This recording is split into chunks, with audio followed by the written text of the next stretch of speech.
Hi, my name's Chuck from the Bellamy Vineyard, and I'd like to welcome you here to find out exactly what we have at the vineyard and the kind of activities that we offer throughout the year. Thank you so much for coming, and let's follow me and we're going to take a walk this way.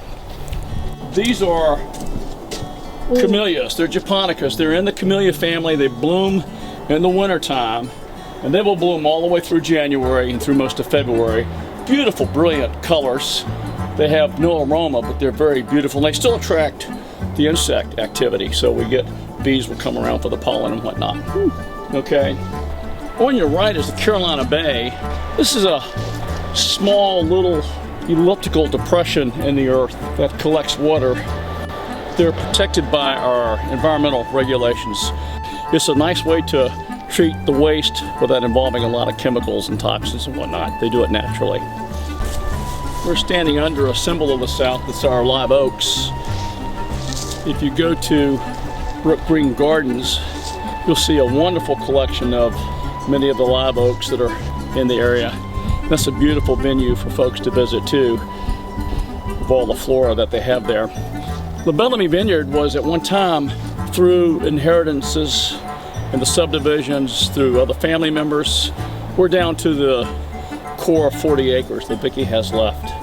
And it was a working farm. They raised their livestock. They grew their vegetables that they ate. And of course their cash crop back then was tobacco. Tobacco was predominant cash crop in the South. We now have moved out of tobacco many years ago into the vineyard business, where we traded one vice for another.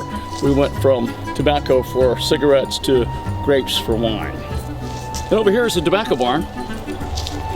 The tobacco was brought to the barn after it was cropped in the fields.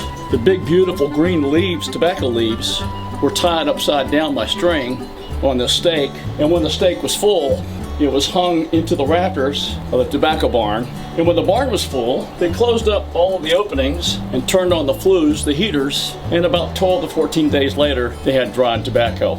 This is a typical vineyard structure for cultivating grapevines. You've got in each row about 20 feet apart between the vines, and they're held up by a wire that goes along the top of the post, and the rows themselves are about 10 to 12 feet apart, so you can get your equipment between the rows during the operating year. We have here about 220 vines, which make up approximately 1 acre. The Bellamy Vineyard is not just about growing grapes to make wine. It's all about enjoying the outdoors, enjoying some music, and enjoying your companions in a relaxing environment. Enjoy your new friends that you'll make while you're out here.